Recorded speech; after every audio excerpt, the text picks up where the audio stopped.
Hello sob semuanya, tentunya kalian balik lagi bersama gua Nunu dalam konten serunya sepak bola. Kali ini gue pengen mengajak kalian untuk ke konten serunya sepak bola, Eropa dulu sob, di mana Barcelona berhasil mengunci, gelar juara La Liga musim ini, gelar juara yang keberapa ya? 27 apa 28? 28 kayaknya sob, koreksi kalau gue salah silahkan.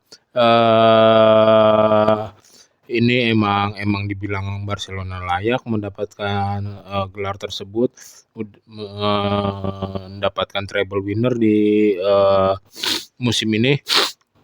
Terus, La Liga, Copa del Rey, Super Copa, di Liga Champions dia kalah kan sama Inter walaupun dia misalkan bukan bukan Inter yang lolos, dia yang lolos ya, ya emang layak-layak aja gitu. Emang Barcelona juga bagus, Barcelona atau Inter Milan yang lolos ke final nggak ada yang salah, dua-duanya mengejutkan, dua-duanya tampil tampil brilian, mengesankan, sangat menghibur, pertandingan yang entertain. Ya balik lagi tujuan gue bikin konten di video kali ini itu, gue pengen bilang ya suksesnya Barcelona di musim ini tidak lepas dari kehadiran pergantian manajer, yaitu masuknya Hansi Flick yang kemarin sudah menerima kontrak. Akhirnya ada perpanjangan kontrak dari kubu Barcelona kepada Hansi Flick sampai tahun 2027. Gue setuju banget Hansi Flick diperpanjang karena emang bisa membangunkan Barcelona menjadi bermainnya ya menjadi semenarik itu, sekeren itu lagi. Beda banget sama yang di bawah Sapi, pemain-pemainnya jadi kayak punya nyawa tambahan gitu. Frankie De Jong kayak bagus lagi, terus Lamine Yamal luar biasa, Raphinha lebih sering ditaruh di winger kiri, mengesankan. Dani Olmo, cuman sejauh ini masih menunjukkan grafik yang cukup lumayan naik. Pedri menemukan sentuhannya lagi, bagus lagi gitu. Semua itu tidak lepas faktornya, unsurnya dari kehadiran Hansi Flick, dan gue setuju banget dia diperpanjang sampai 2027 gitu sob. Bila perlu kalau misalkan Barcelona kenapa cuma memperpanjang sampai 27, kemungkinan besar sob ya, kemungkinan besar kita ya emang duitnya masih cukupnya sampai segitu. Kan Barcelona ini bukan bukan klub besar yang kayak tahun-tahun dulu gitu. Ketika dia mengeluarkan duit tahun-tahun ini, yang sekarang ini ya banyak banget perhitungan ya, banyak banget yang mesti disesuaikan ya gitu sob. Nggak bisa langsung jor buat kontrak Hansi Flick doang gitu. Walaupun dibayarnya kan nggak langsung gitu. Cuman kan ya sampai 2027 gue yakin kalau misalkan kalau nanya gue ya Hansi Flick diperpanjang kontrak ya sudah pasti diperpanjang kontrak. Kalau gue jadi yang punya Barcelona misalkan ya, tapi sampai kapan? Kalau gue bakal berani sampai 2030 karena emang bisa bikin greget dan membangunkan keistimewaan Barcelona lagi. Sekali lagi selamat untuk Barcelona telah menjuarai La Liga musim ini 2024-2025, telah memberikan permainan yang keren bersama Hansi Flick dan skuad timnya, permainan yang mengesankan, dan musim depan akan ada kejutan apalagi bersama Hansi Flick dan bocah ajaibnya Lamine Yamal. Oke, untuk berita selanjutnya gue pengen melangkah ke Bundesliga, Liga Jerman.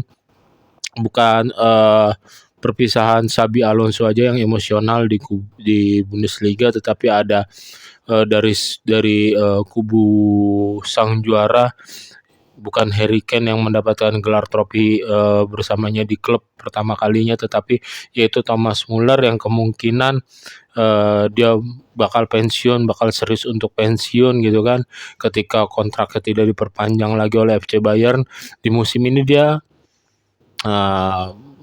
sangat sering kali hanya duduk saja di bangku cadangan. FC Bayern Munchen tidak memperpanjang kontraknya karena ya emang pemain tersebut udah tua, terus ya udah tua, terus ya emang gajinya yang mahal. Bayern Munchen sendiri bersama kompani juga tidak memasukkan Thomas Muller sebagai planning di musim berikutnya. Ya kita tahu sendiri di Bayern Munchen di bawah kompani sekarang kan banyak banget pemain-pemain mudanya, Olis, ya terus banyak banget semuanya, banyak banget ada. Alhamdulillahirobbilalamin. Ada beberapa pemain regenerasinya baik itu di tengah, di depan. eh kita kita tahu banyak banget pemain-pemain usia mudanya. Yang paling yang tua siapa? Harry Kane doang. Terus yang gelandang bertahannya tuh, itu pun katanya gelandang bertahannya siapa namanya? Kimmich kan juga sempat diisukan mau bukan Kimmich, yang satu lagi siapa namanya? Ya antara Kimmich dan itu sempat diisukan mau pergi juga. Kimmich juga sempat ada kabar-kabar anginnya pengen pergi. Namun sekarang balik lagi ke beritanya Thomas Muller. Ya Thomas Muller gini, ini pemain kalau dibilang top top player sih enggak, tetapi pemain ini punya punya basic standar football yang bagus. Ketika ini pemain nggak diperhitungkan, tapi pemain ini bisa menggigit gitu, bisa melukai lawannya karena mempunyai standar kemampuan yang layak, yang menghuni gitu di dunia sepak bola. Kita tahu Thomas Muller namanya nggak sewangi kayak Cristiano Ronaldo, Lionel Messi, Mbappe, Neymar dan segala macamnya. Itu dia masih ada di taper, di apa namanya, di golongan pemain, ya pemain-pemain bagus aja lah, bukan pemain yang luar biasa itu kan. Tetapi ini pemain sering sering banget karena dia mempunyai skill apa ya, skill yang standar yang menghuni gitu sebagai pemain bola, ya luck ya sering dapat, sehingga sering menjadi apa, sering menjadi pemecah kebuntuan, sering menjadi pemain yang tidak diduga-duga, tidak disangka-sangka gitu. Terlebih khusus ya baik itu di klub maupun maupun di timnas Jerman. Gua nggak pernah lupa sama sama gol-gol timnas Jerman di Thomas Muller. Terlebih di gua nonton Thomas Muller ya lebih sering di timnas Jerman sih daripada di Bayern Munchen. So, cuman nih pemain benar-benar apa ya, sering bikin kesal di waktu yang bukan waktunya gitu. Misalkan gue misalkan Inggris nih ketemu Jerman waktu itu, apa ketemu Jerman gitu. Ada aja udah dia yang menjadi pemecah kebuntuan sehingga Jerman membawa lolos gitu. Akhirnya Jerman yang lolos gitu. Ini pemain sering membuat gregetan ya, tapi emang harus diakui ya Thomas Muller bagus. Oke. Selamat terima kasih Thomas Muller kalau emang lo beneran pensiun gitu kan, telah memberikan standar basic pemain bola yang bagus juga sebagai pemain depan, striker, attacking midfielder, striker bayangan gitu kan. Pokoknya terima kasih banget dan selamat berkarir di dunia sepak bola. Dunia sepak bola. Selamat berkarir, menempuh karir yang selanjutnya, entah itu lu mungkin sebagai pelatih, entah itu sebagai host pembawa acara sepak bola, entah kayak Thierry Henry atau segala macamnya gitu kan. Pokoknya good luck Thomas Muller. Oke, sekian sob konten kali ini. Jangan lupa untuk kalian subscribe, comment, like, and share, and see you and bye bye. Ingat sob, yang paling penting apa? Jaga kesehatan kalian.